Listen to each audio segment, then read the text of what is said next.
सुरुमा महेश बस्नेतको यो अभिव्यक्तिलाई सुन्नुहोस्। केपी ओलीलाई सिंहदरबारमा बयान बोलायो भने हिजो जेएनजीका 10,000 युवा जाँदा ठेक्न सकेनौ। 1 लाख भन्दा बढी नेकपा एमालेका कार्यकर्ता सिंहदरबार छिर्छन्। यो तिमीले कन्ट्रोल गर्न सक्दैनौ। सेप्टेम्बर 8 र 9 को घटनालाई छानबिन गर्न बनेको इन्भेस्टिगेसन टोलीले इनकेस केपी ओलीलाई सिंहदरबारमा बयान लिन बोलायो भने 1 लाख भन्दा बढी एमालेका कार्यकर्ताले सिंहदरबार घेर्नेछन्। महेश बस्नेतका अनुसार सेप्टेम्बर 8 मा यति धेरै बालबालिकाको हत्या गरेको आरोप लागिरहेका मुख्य व्यक्ति केपी ओलीलाई जेल हाल्नु त कहाँ बयान लिनसम्म पनि पाइँदैन। तिम्रो बाउको हिम्मत छ भने केपी ओलीलाई छोएर देखाऊ। देशभरि आगो बल्नेछ, आगो बल्नेछ। अब केपी शर्मा ओलीकै यो अभिव्यक्तिलाई सुन्नुहोस् है त। के कानुनले समाउँछ, के कानुनले थुन्छ, कुन लोकतन्त्रले थुन्छ, त्यो म हेर्छु। जेनजी रिभोल्युसन पश्चात अधिकांश पार्टीहरूले इन्टरनल रिफर्मको प्रयास गर्दै गर्दा आफूलाई सुधार गर्ने कोसिस गर्दै गर्दा नेकपा एमाले भने ठिक उल्टो गर्दैछ। देशैभरि जनप्रदर्शन गर्दै खुलेआम सरकारलाई चुनौती दिँदैछ अनि अनेक तरिकाले जेनजीहरूलाई नै प्रोभोक गरिरहेको छ।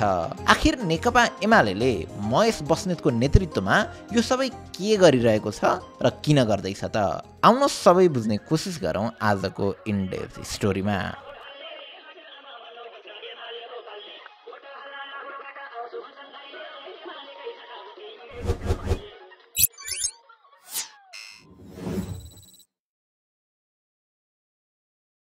नेपाली राजनीतिले एकाले निराशा दिए पनि हामीलाई विभाजित गरे पनि पछिल्लो समय हामीलाई केहीले जोडेको छ भने त्यो हो एनपीएल र यो पटक एनपीएल अझ विशेष र ग्रान्ड हुँदैछ।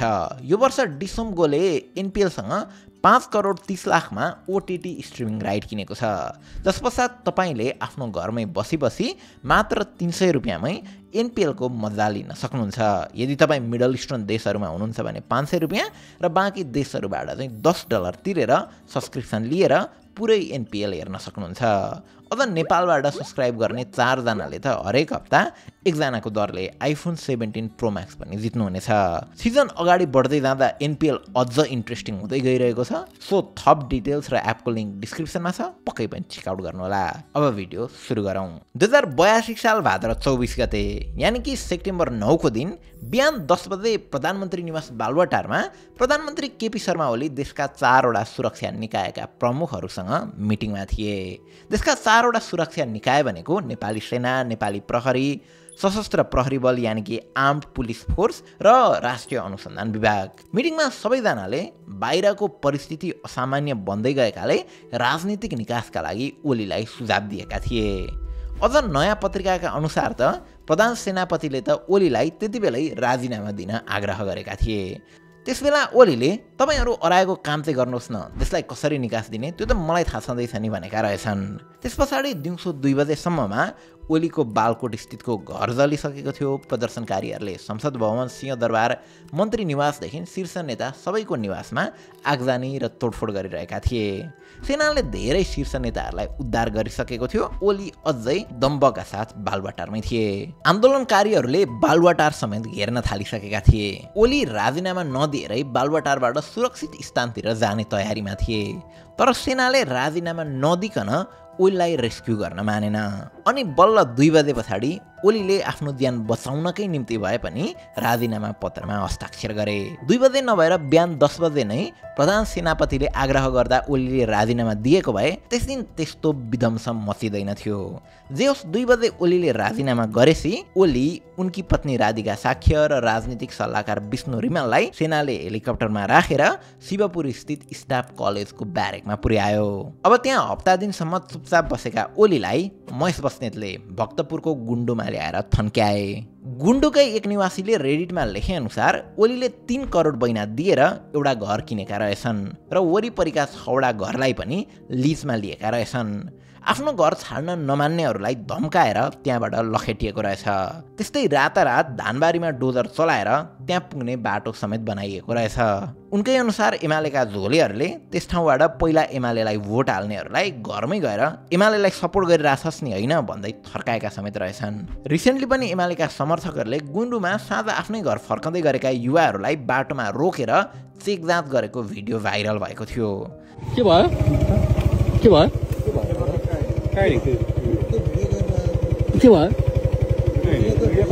मैले गरेँ के भयो भने मेरो आफ्नो घरमा जानलाई मलाई कल्ले कानुनलाई के जानलाई भनेर सोध्न पनि केही आवश्यक केही छ होइन होइन त्यो तिनजना भन्ने कुरा आफ्नो आउँछ घर कहाँ के कानुनलाई यति राति भनेर सोध्नु तपाईँहरूसँग के छ मलाई यति भन्नु न एउटा हामी हाम्रै गाउँमा हिँड्दा तपाईँहरूसँग अनुमति लिएर हिँड्नुपर्ने हो देउस गुन्डुमा महेश बस्नेतको नेतृत्वमा एमालेको दादागिरी चल्दैछ तर यस्तो दादा देखाउने गरी महेश बस्नेत होचैको त 2062-63 सालमा देशैभरि माओवादीको उदय हुँदै गर्दा माओवादीले युथ फोर्स बनाएको थियो YCL त्यही YCLलाई ट्याकल गर्न महेश बस्नेतको नेतृत्वमा एमालेले पनि आफ्नै युथ फोर्स बनाएको थियो युवा सङ्घ त्यति बेला पनि YCLलाई तह लगाउन महेश बस्नेतले त्यही गरेका थिए जुन अहिले जेनजीहरू विरुद्ध गर्दैछन् भक्तपुरकै स्थानीय बासिन्दा भएका कारण त्यहाँ उनकै चल्छ त्यसैले उनलाई भेट्न उनलाई सहयोग माग्न र उनको कुरा सुन्न सबैजना पुग्छन् अघिल्लो चुनावमा आफ्नै क्षेत्रमा पराजित भए पनि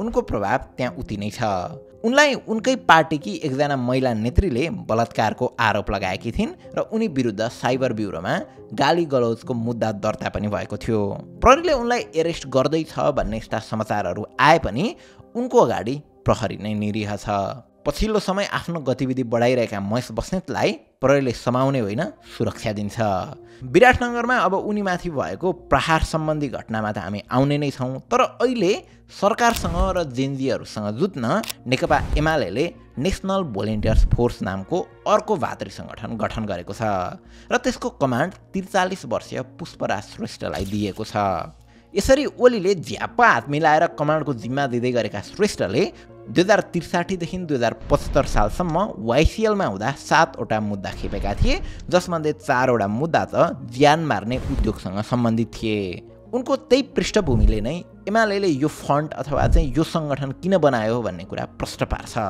अझ उनको स्पिच नै सुन्ने हो भने त एमालेले अब के गर्न खोज्दैछ भन्ने कुरा स्पष्ट नै हुन्छ तपाईहरुले जसरी तपाईहरुले लोकेसन ट्याग गरेर देखाउनु भएको छ हामीले पनि तपाईहरुको लोकेसन हेरेका छौं हामी पनि तपाईहरुको घर घर छिर्ने छौं यसरी एमालेले खुलेआम घर घर जलाउने धम्की दिइरहेको छ अनि देशमा अराजकता बढाइरहेको छ अब कस्तो खाले अराजकता त त्यसको पनि केही छनक एमालेले दिइसकेको छ सामाजिक सञ्जालमा एमाले विरुद्ध भिडियो बनाएकै भरमा ARK ब्रदर भनेर चिनिने अर्जुन खड्कामाथि कुटपिट भएको थियो यसरी एमालेले अब अराजकताको राजनीति रोजेको छ तर किन त यसको पछाडि पनि दुईटा कारण छ सेप्टेम्बर 8 र 9 मा भएको घटनाको छानबिन गर्न सरकारले गौरी बहादुर कार्कीको नेतृत्वमा छानबिन समिति बनाएको थियो र त्यसलाई 3 महिनाको समय दिएको थियो अब त्यो 3 महिना सकिन लागेको छ जब उक्त इन्भेस्टिगेसन टोलीको रिपोर्ट आउँछ तब त्यो घटनाको समयमा देशको प्रधानमन्त्री रहेका ओली र गृहमन्त्री रहेका रमेश लेखक लगायतमाथि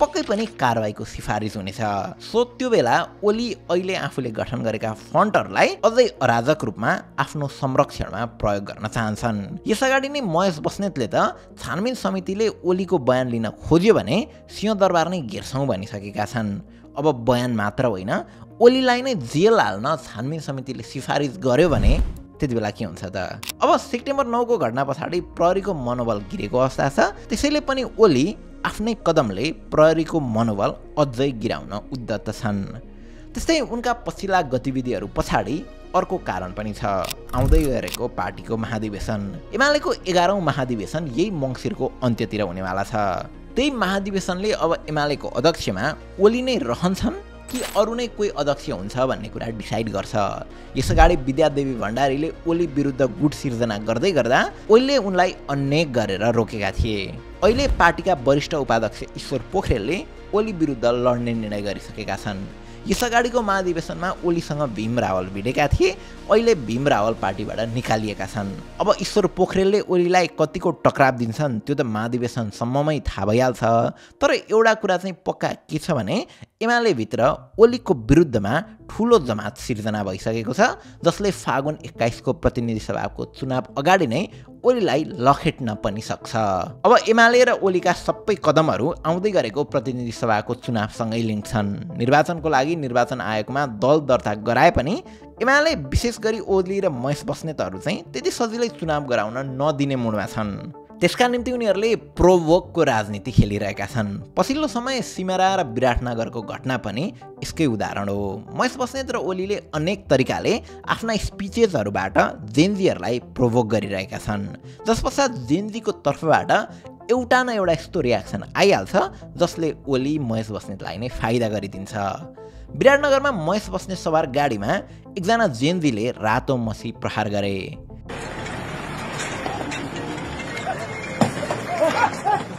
तिमीहरू अझै पनि हाम्रो रातो रगतमै राजनीति गर्दैछौ भन्ने सन्देश दिन खोजिएको उनको कदम पश्चात ती युवालाई प्रहरीले समातेको थियो। ती युवाको यो कदम निकै आँटिलो भए पनि यस्ता कदमहरूले अन्त्यमा रगतमाथि राजनीति गर्न खोज्नेहरूलाई नै फाइदा गरिदिन्छ। यस्तै कदमहरू उदाहरण देखाएर देशमा शान्ति सुरक्षा नै छैन भन्दै उनीहरू चुनावको माहौल बिगार्न खोज्दैछन्, किनकि यस्तो राजनीतिमा उनीहरू माहिर छन्। फेसबुकमा काहीँ कतै यी नेताहरूलाई जोम्बिजहरूसँग तुलना गरेको देख्दै थिए। एउटा मुभी छ ट्रेन टु बुसान भन्ने, नेपाली राजनीति हेर्दा ठ्याक्कै त्यही याद आउँछ। फिल्ममा जम्बिजहरूलाई मृत्युको डर हुँदैन, किनकि उनीहरू पहिला नै मरिसकेका हुन्छन्। उनीहरू अन्धो स्वभावले मात्रै अघि बढ्छन्, बाटोमा भेटिएका सबै कुराहरू खाइदिन्छन्। त्यस्तै यी नेताहरूलाई चुनाव हार्ने डर छैन, जनताको विश्वास गुम्ने डर त झनै छैन, किनकि राजनीतिक रूपमा उनीहरू पहिला नै मृत भइसकेका छन्। उनीहरू प्रणालीलाई चपाएर मात्र बाँचिरहेका छन् अनि डर फैलाएर अनेक सङ्गठनहरू गठन गरेर जेनजीहरूलाई तर्साएर उनीहरूकै रगत पिएर यी नेताहरू अघि बढिरहेका छन्। अनि हामी त त्यो रेलका यात्रुहरू जस्तै हौँ, एउटा डिब्बाबाट अर्कोतिर भाग्दै भविष्य बचाउन खोजिरहेका ती जम्बिजहरूबाट जससँग अब गुमाउन केही पनि छैन। हस्त, थ्याङ्क यू फर वाचिङ।